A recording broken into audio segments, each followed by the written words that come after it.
Bonjour, je suis Didier Mazier, je vous souhaite la bienvenue dans cet épisode qui cette semaine va être consacré à la photographie. Nous allons bien entendu voir ensemble un tutoriel sur cette photo où vous voyez que des ballons vont traverser un téléphone. On va voir comment cela est fait. C'est un tutoriel au départ qui a été fait par Scott Kelby. Nous l'avons bien entendu amélioré parce qu'il y avait 2-3 petits trucs qui pouvaient être optimisés.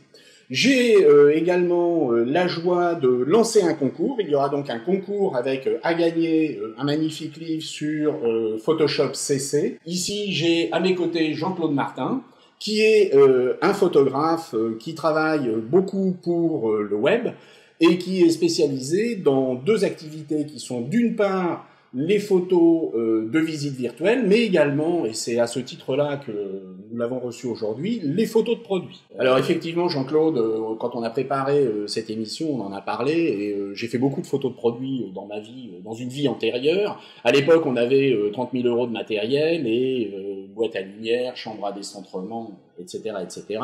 Aujourd'hui, nous avons un tas d'appareils photo qui sont dans le commerce et qu'on peut acheter à la Fnac, voire chez Darty.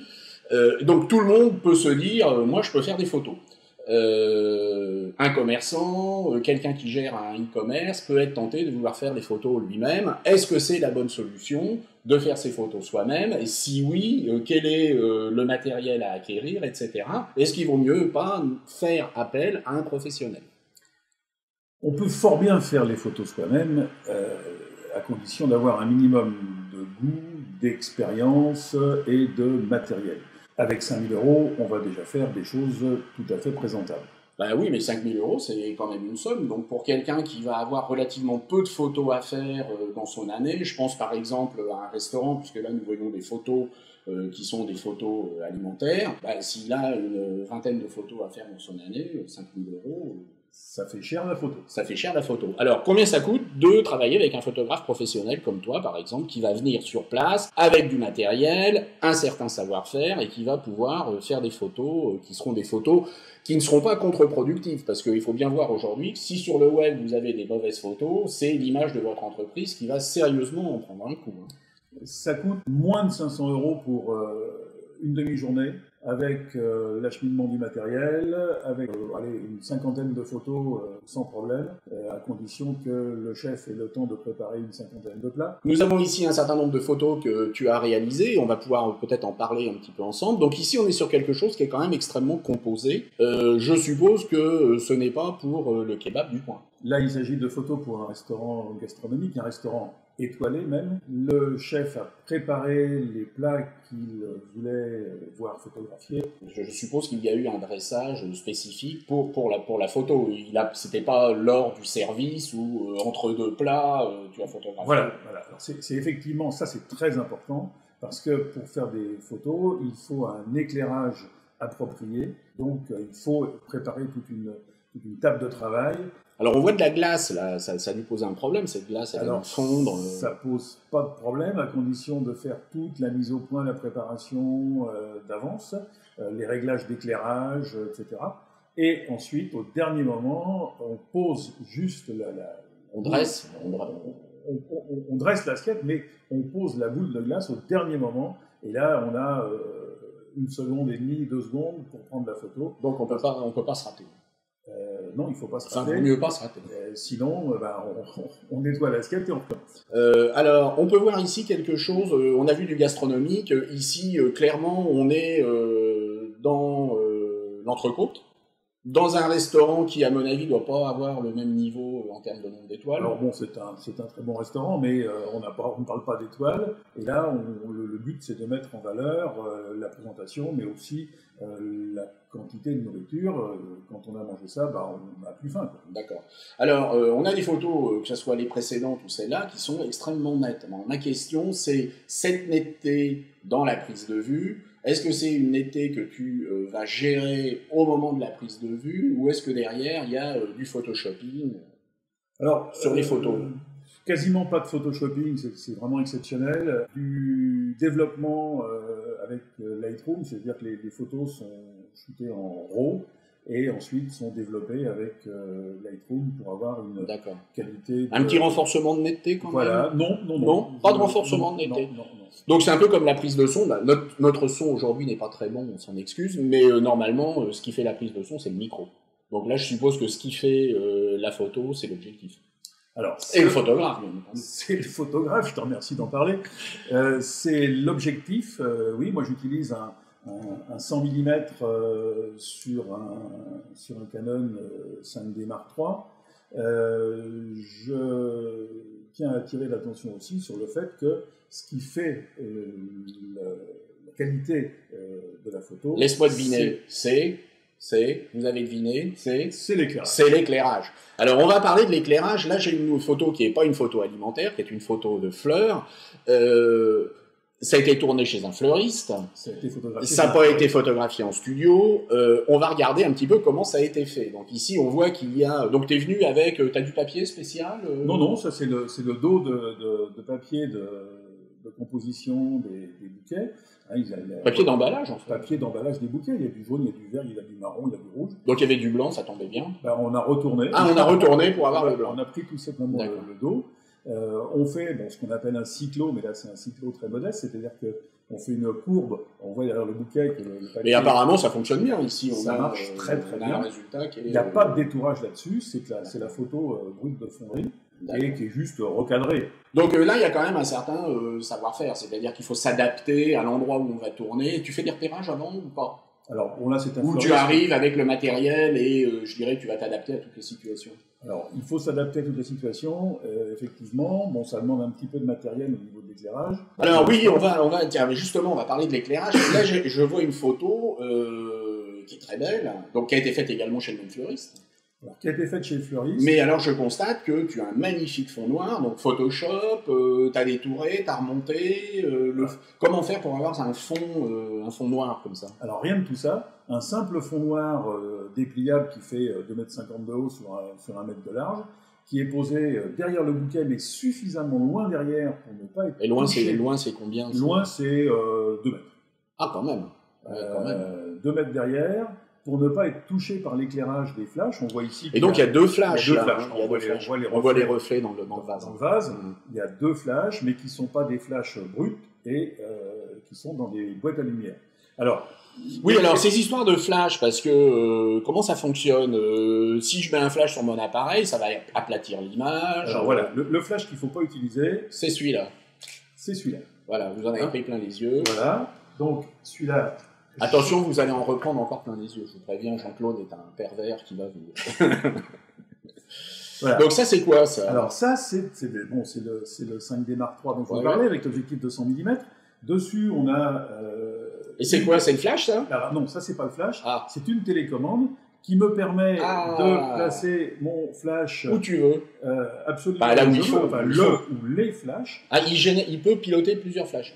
Il peut piloter pas mal de flashs, effectivement. D'accord, ok. 5, 6, 7 s'il faut. D'accord. Et là, bon, je vais pas... Avec 2, on s'en sort, la preuve. Je ne vais pas le mettre vers la caméra. Ok. Voilà. Évidemment, l'intérêt, c'est d'avoir le flash, non pas comme je viens de le montrer à côté de l'appareil, parce que sinon le flash de l'appareil aurait très bien contenu, mais de l'avoir sur les côtés, sur le dessus, derrière le sujet. D'accord. Bon, enfin, il y a toute une... Ok. Donc, si je résume, pour faire des bonnes photos, faut quand même un minimum de matériel. Donc, on va pas mettre les 30 000 € qu'on mettait il y a une dizaine d'années, mais on va peut-être avoir entre 5 et 10 000 € de matériel. Oui. Il faut un certain savoir-faire, faut privilégier l'éclairage, etc. Donc, en clair, si je résume, c'est un métier. La photo, c'est un métier, ça, la photo, c'est bien connu. Voilà. Donc ça veut dire que par rapport au discours dominant, tout le monde achète un appareil et tout le monde fait ses photos, c'est pas forcément quelque chose qu'on peut conseiller, je dirais, à des commerçants ou à des e-commerçants, mais plutôt de se concentrer sur leur vrai métier.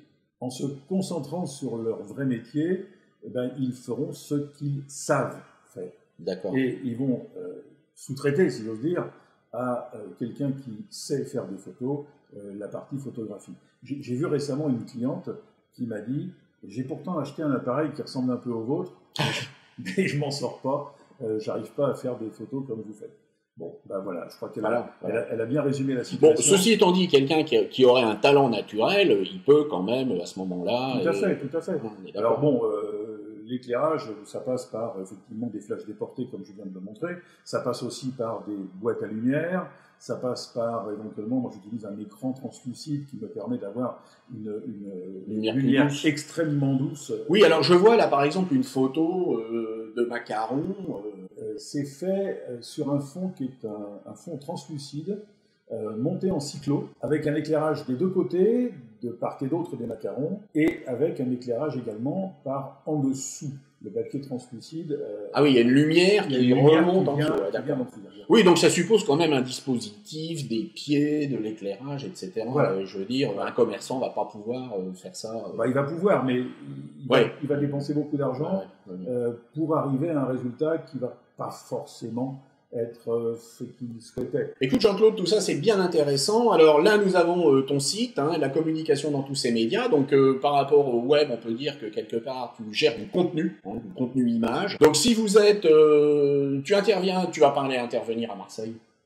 Ça vaut pas le coup. Ça vaut pas le coup. Ça donc tu es en sud Paris, on va dire, région parisienne, etc. Donc si vous avez besoin de faire des photos à des coûts qui sont des coûts quand même qui restent très abordables. Parce que si on ramène une journée, disons une demi-journée à 500 €, et si tu fais 50 photos, 50 photos c'est peut-être un peu beaucoup. Bon, disons 25 photos, ça va faire du 20 € la photo. Quoi. Ce qui est très très raisonnable. 20 € de qualité. Voilà, 20 € pour des photos de qualité, c'est quand même quelque chose qui est extrêmement intéressant. Bien, eh bien nous allons passer au tutoriel. Alors pour le tuto de cette semaine, on va essayer de faire court puisque là on a passé quand même pas mal de temps, mais c'était super intéressant sur les photos. Nous allons voir comment réaliser cette image. Pour réaliser cette image, il va falloir travailler avec, premièrement, il faut une photo de fillette. Ici, je me suis procuré une photo sur le Adobe Stock, donc on a le filigrane, c'est pas bien gênant. Je vous rappelle que quand vous appartenez à la communauté Adobe et que donc vous avez le cloud, vous pouvez accéder au stock d'images. Ils ont racheté Photolia, je crois. Et puis, il vous faut également une image d'un appareil, d'un téléphone, et ce téléphone ici, il vaut mieux qu'il soit détouré. Donc vous allez pouvoir le détourer avec différentes méthodes. Au final, le détourage, c'est d'obtenir une sélection. Personnellement, je travaille plus avec des tracés. Donc vous voyez qu'ici, j'ai un tracé qui est un tracé de contour. Donc c'est un tracé qui va faire le contour. Et ici, j'ai un tracé éventuellement de l'écran. Mais je crois que le contour, il fait tout. Une fois que vous avez un tracé, vous allez le transformer ici en sélection. Donc définir une sélection à partir du tracé, et vous voyez que ici j'ai ma sélection. Une fois que votre sélection est faite, bien vous allez faire commande J sur PC, CTRL J sur Mac, et vous allez déplacer votre téléphone sur son propre calque. Et vous voyez qu'ici on a notre téléphone qui est sur un fond transparent. Vous allez simplement déplacer ce téléphone vers l'image de notre fillette. Si vous appuyez sur la touche majuscule, il sera au milieu. Commande T ou CTRL T sur PC, commande T sur Mac, et vous allez pouvoir modifier sa taille. Donc ici, je vais réduire la taille de mon téléphone, et je vais positionner à peu près le téléphone où j'ai envie de le mettre. Là où nous allons différer dans ce tutoriel de la manière dont Scott avait travaillé, c'est qu'il va falloir bien entendu faire passer les ballons devant. Donc ce que Scott avait préconisé, c'était de créer un masque, et puis sur ce masque, avec un pinceau noir, d'aller masquer pour faire disparaître le téléphone à peu près là où on veut. Mais vous voyez que ce système est un système qui est quand même un petit peu long, et puis surtout, vous n'allez pas forcément être très précis. Donc nous avons des couleurs qui sont facilement identifiables. Il va donc suffire ici, avec l'outil qui nous permet de faire du détourage rapide, c'est-à-dire de la sélection rapide, d'aller sélectionner nos ballons. Et là, puisque comme c'est des couleurs, vous voyez que c'est hyper rapide de sélectionner mes ballons. Donc je vais pouvoir choisir exactement les ballons que je veux faire ressortir par rapport à mon téléphone. Et puis surtout, je peux afficher mon téléphone et voir ce qui se passe en temps réel. Si je veux le ballon jaune en plus, j'ajoute le ballon jaune. Et une fois que ça va être fait, je vais revenir sur ce calque-là, et là, je vais créer mon masque. Et avec cette sélection active, quand je vais créer mon masque, ça va masquer tout ce qui se trouve à l'intérieur de la sélection. Alors par contre, il va falloir le faire, je crois, avec la touche Alt. Et vous voyez, avec la touche Alt, j'ai créé ici un masque. Donc c'est rapide, c'est simple, c'est efficace, et puis alors au lieu de barbouiller avec le pinceau sur le masque pendant des heures, on a ici détecté dans l'image qu'il y avait une spécificité. Alors bien entendu, on va pouvoir améliorer cette sélection, hein, ici on l'a fait à la va-vite, donc vous voyez que... Eh bien nous allons passer maintenant au concours.